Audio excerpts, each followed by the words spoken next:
महत्त्वाचा मुद्दा भाजपसमोर आहे. आणि खरं म्हणजे उलट पक्षी त्या मुद्द्यांना हातच न लावता फक्त विकास, फक्त सरकारनं केलेलं काम इकडे कदाचित विचलित करणं प्रचार हे भाजपला शक्य आहे. पण तो करण्याऐवजी जो सेल्फ गोल केला जातोय, शरद पवार आणि उद्धव ठाकरे यांच्यावर हल्ला केला जातोय, त्याचा मात्र फटका भाजपला बसेल. आणि उलट पक्षी अशी जेवढी भाषणं होतील त्याचा फायदा शरद पवारांना, उद्धव ठाकरेंना आणि महाविकास आघाडीला होईल असं एकूण दिसत आहे. काय होईल माहिती नाहीये, पण देवेंद्र फडणवीस म्हणाले ठोकून काढा.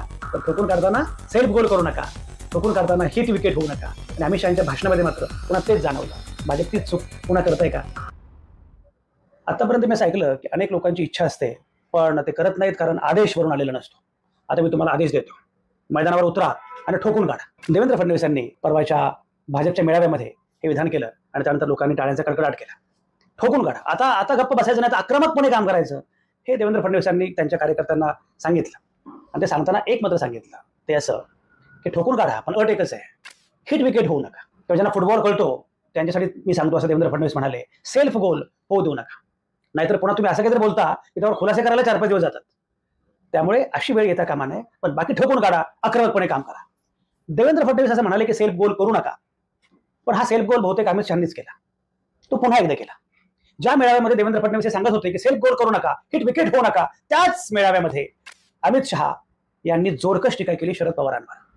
शरद पवार हे भ्रष्टाचारांचे सरदार आहेत असं अमित शहा म्हणाले.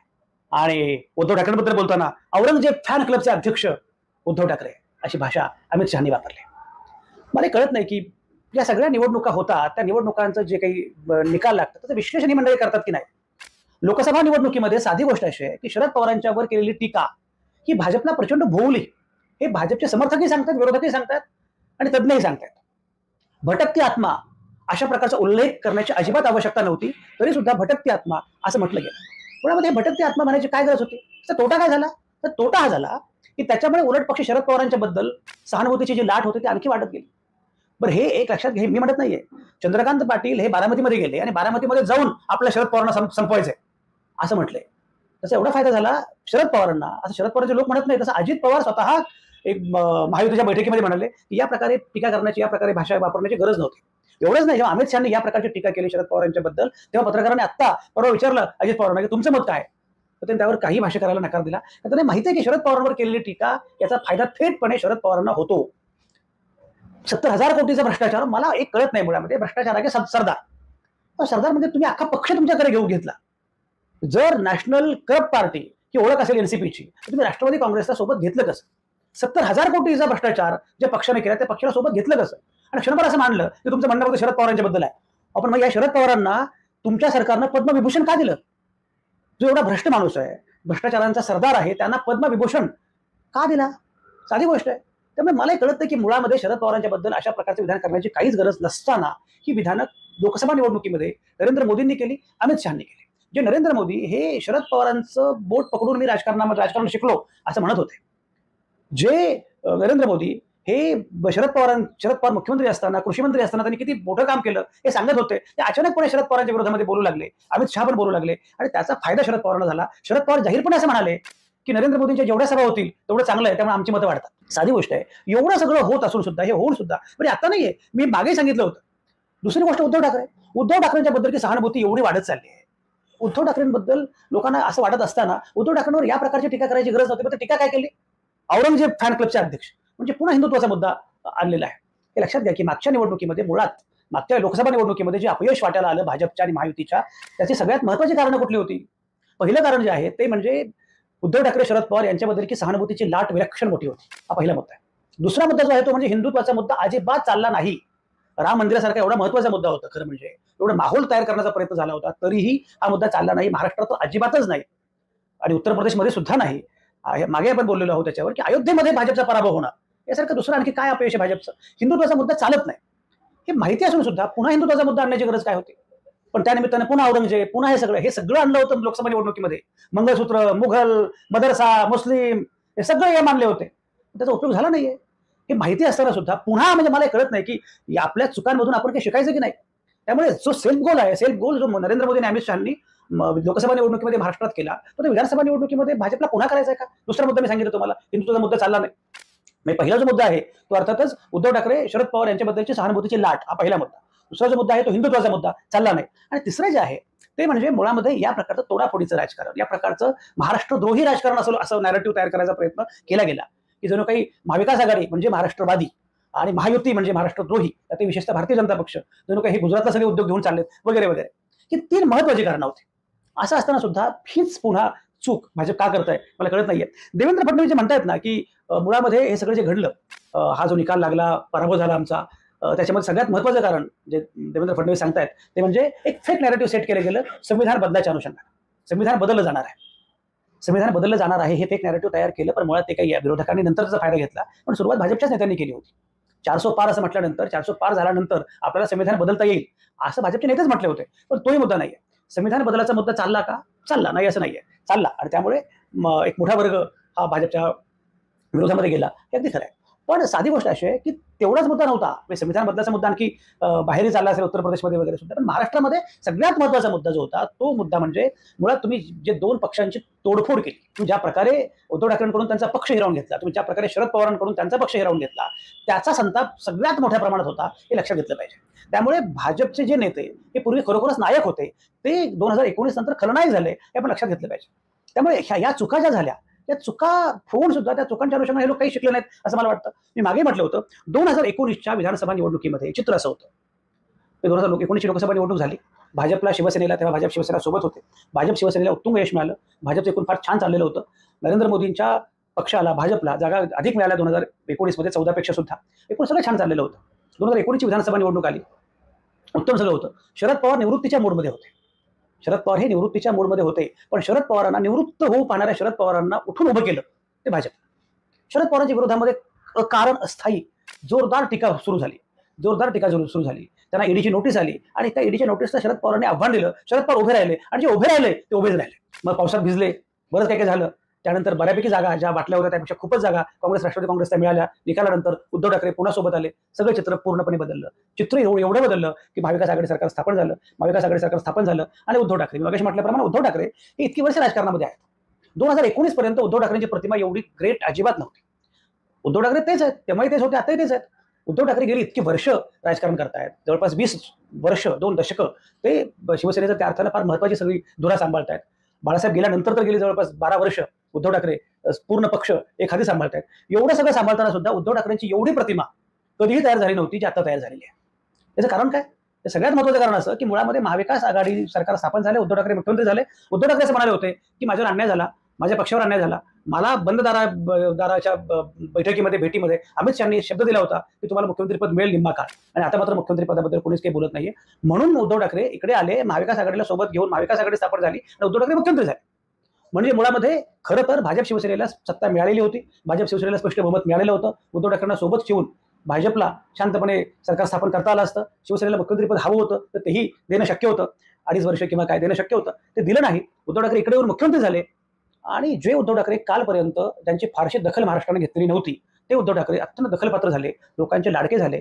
मुख्यमंत्री म्हणून त्यांनी फेसबुक लाईव्हवर जे काही केलं ते लोकांचे लाडके झाले. लोकांना एकदम प्रांजळ, छान, अगदी घरातला मुख्यमंत्री आहे असं वाटलं. आया बाया असा आपला पोरगा पाहिजे, असा आपला बाप पाहिजे असं म्हणू लागल्या, एकदम घरातले झाले. आणि त्याच्यानंतर दुसरी चूक काय केली, उद्धव ठाकरेंचं मुख्यमंत्रीपद गेलं. मुख्यमंत्रीपद गेल्यानंतर उद्धव ठाकरे आणखी मोठे झाले. म्हणजे मी नेहमी सांगतो की उद्धव ठाकरेंपेक्षा मुख्यमंत्रीपद गेलेले उद्धव ठाकरे हे जास्त मोठे झाले. ते एवढे मोठे झाले की मी नेहमी सांगत असतो की मुख्यमंत्री असणारे उद्धव ठाकरे हे महाविकास आघाडीतल्याच घटक पक्षांना नको होते.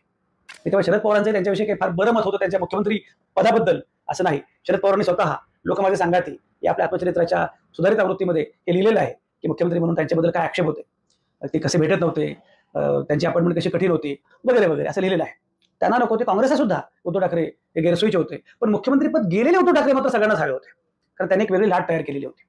त्यामुळे जे उद्धव ठाकरे हे तशा अर्थानं फार दखलपात्र नव्हते त्यांना हिरो करून टाकलं, ट्रॅजिक हिरो करून टाकलं भाजप. याचं कारण उद्धव ठाकरेंना या प्रकारे जे काही अन्याय त्यांच्यावर झाला अशा प्रकारचं एक नॅरेटिव्ह तयार झाला की उद्धव ठाकरेंना त्रास होतोय, शरद पवारांना त्रास होतोय. त्यामुळे सहानुभूतीची लाट तयार झाली. एकीकडे उद्धव ठाकरे, शरद पवार यांच्याबद्दल सहानुभूतीची लाट, आणि त्याचवेळी भारतीय जनता पक्षाबद्दल मात्र असंतोष, अजित पवारांबद्दल असंतोष. हे सगळं जे काही सुरू झालं, आता ज्या चुका 2019च्या विधानसभा निवडणुकीच्या निकालानंतर केल्या, ज्या चुका महाविकास आघाडी सरकार पाडताना केल्या, ज्या चुका शिवसेना फोडताना केल्या, ज्या चुका राष्ट्रवादी काँग्रेस पक्ष फोडताना केल्या, ज्या चुका लोकसभा निवडणुकीच्या प्रचारामध्ये केल्या, त्याच चुका भाजपला परत करायच्यात का? भाजप पुन्हा त्याच चुका करताय. म्हणजे देवेंद्र फडणवीस जे म्हणाले की सेल्फ गोल, एक लक्षात घ्या, मी म्हटल्याप्रमाणे संविधानाचा मुद्दा होताच, पण ज्या पद्धतीने पण हे सगळ्यांना माहिती आहे की मुस्लिम अक्षरशः एकवटले आणि मुस्लिमांना असं वाटलं की आपण असुरक्षित आहोत, काहीतरी गडबड आहे. बरं, हे भाजपचेच नेते खाजगीत सांगतायत की मुस्लिमांना ज्या प्रकारे असुरक्षित वाटलं तर मुस्लिम एकवटले, मुस्लिम एकत्र आले आणि त्याचा आम्हाला फटका बसला. तर एवढं जर माहिती असेल तर मग आता पुन्हा हे औरंगजेब, पुन्हा हे सगळं काढण्याची गरज काय? तुम्हाला हे माहिती आहे की लोकसभा निवडणुकीमध्ये हे चाललं नाही, त्याचा फटका बसला. मग आता ते पुन्हा काढण्याची गरज काय? ठीक आहे, भाजपकडे कदाचित मुस्लिम फार मोठ्या संख्येने येणार नाहीत, पण अजित पवारांकडे येऊ शकतात. त्याच्याकडे होते परंपरागत अनेक मुस्लिम मतदार, इव्हन एकनाथ शिंदेकडे सुद्धा येऊ शकतात. पण अँटी मुस्लिम कॅम्पेन करणं ही चूक होती लोकसभा निवडणुकीमध्ये. ती चूक पुन्हा आता केली जाते. म्हटल्याप्रमाणे शरद पवार आणि उद्धव ठाकरे यांना टीकेचं लक्ष करणं ही चूक होती. विधानसभा निवडणुकीमध्ये 2019च्या शरद पवारांना टार्गेट करणं, लक्ष करणं, आणि आता 2024च्या लोकसभा निवडणुकीमध्ये या दोघांनाही लक्ष करणं ही चूक होती. हे लक्षात आलेलं आहे. कारण त्यांच्याबद्दल तुम्ही बोललात तर असंतोष वाढतो उलट पक्ष. ती चूक तुम्ही पुन्हा करतात. या सगळ्या चुका परत करतायत. सेल्फ गोल करता आहात तुम्ही. ठोकून काढा, लक्षात घ्या. ठोकून काढा असं देवेंद्र फडणवीस म्हणाले, ते ठीक आहे, ठोकून काढाय म्हणायला काही हरकत नाहीये. आक्रमकपणे काम करा, हे सगळं म्हणणं हे अगदी सोपं आहे आणि आवश्यक पण आहे, त्याच्यामध्ये काही शंका नाहीये. पण ठोकून काढा असं म्हणताना मुळामध्ये तुमची भाषा काय असली पाहिजे आणि हे करत असताना मुळात ठोकायचं कोणाला आणि कुठल्या मुद्द्यांवर हे लक्षात आलं पाहिजे. सगळ्यात महत्त्वाची गोष्ट अशी की तुम्ही सरकारमध्ये आहात. सरकारमध्ये असल्यामुळे तुम्हाला अनेक गोष्टी करता येणं शक्य आहे. हे बाकी सगळ्या मुख्यमंत्री लाडकी बहीण योजना असेल, आणखी बाकीच्या अनेक गोष्टी असतील, किंवा बरंच काही लाडक्या भाऊ पण आता मध्ये झालेला आहे, आणखी काही कामं सुरू आहेत. सरकार हे करते, सरकार ते करतंय. या प्रकारच्या योजनांच्या अनुषंगानं प्रचार करणं हे शक्य आहे भाजपला. प्रचार करताना अनेक महत्त्वाचे मुद्दे, वेगळे मुद्दे येऊ शकतात, विकासाचे मुद्दे येऊ शकतात की हे आपण करतो आहोत, हे आम्हाला करायचंय, हे सगळं ठीक आहे. तुम्ही प्रचार करू शकता विकासाच्या मुद्द्यांवर. पण जर तुम्ही शरद पवारांच्या विरोधामध्ये किंवा उद्धव ठाकरेंच्या विरोधामध्ये जर या प्रकारे बोलत राहाल तर त्याचा फटका बसतो आहे, हे अद्यापही भाजपच्या लक्षात आलेलं नाही. तो लक्षात येऊन सुद्धा या प्रकारे वागतायत हे माझ्या लक्षात आलेलं नाही. पण मला स्वतःला असं वाटतं की मुळामध्ये देवेंद्र फडणवीस आणि अमित शहा यांनी जे काही भाषण केलं आणि प्रामुख्याने आता विधानसभा निवडणुकीमध्ये आक्रमकपणे आपल्याला तोंड द्यायचं आहे हे सांगितलं, हे खरंच आहे. विधानसभा निवडणुकीच्या तयारीला महायुती लागलेली आहे. प्रामुख्याने भाजप जोरकसपणे काम करत आहे. तर एक महत्त्वाचा मुद्दा म्हणजे राष्ट्रीय स्वयंसेवक संघाशी त्यांनी फार चांगलं जुळवून घेतलेलं आहे.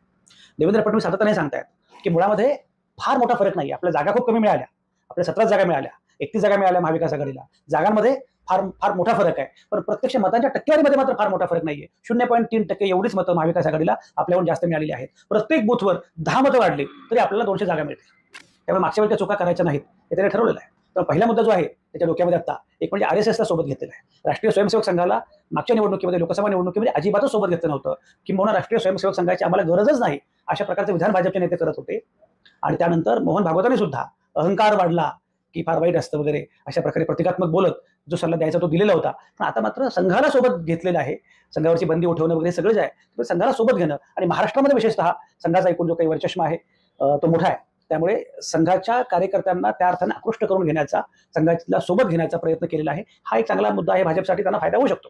दुसरं जे आहे ते म्हणजे आता या निवडणुकीमध्ये त्यांना अशी अपेक्षा असावी असं मला वाटतं ती म्हणजे मतांचं विभाजन झाले पाहिजे. एकाच एक लढत होता कामा नये. मत विभाजन करणारा कोणीतरी आला पाहिजे. 2019च्या लोकसभा निवडणुकीमध्ये जे काम वंचित बहुजन आघाडीने केलं होतं अशा प्रकारे त्यांना आता मतांचं विभाजन करणारे लोक हवे आणि मग त्यासाठी त्यांचे प्रयत्न बरेच सुरू आहेत. त्यामध्ये वंचित बहुजन आघाडीचा कदाचित त्यांना उपयोग होऊ शकतो. आता आरक्षण बचाव यात्रा अचानकपणे प्रकाश आंबेडकरांनी का काढावी हे काही मला समजत नाहीये. पण 2024च्या लोकसभा निवडणुकीमध्ये संविधानाचा मुद्दा एवढा पुढे आलेला असताना सुद्धा प्रकाश आंबेडकर त्यावर फार बोलत नव्हते. आता मात्र ते बोलतायत आणि काहीतरी वेगळं करू पाहतायत.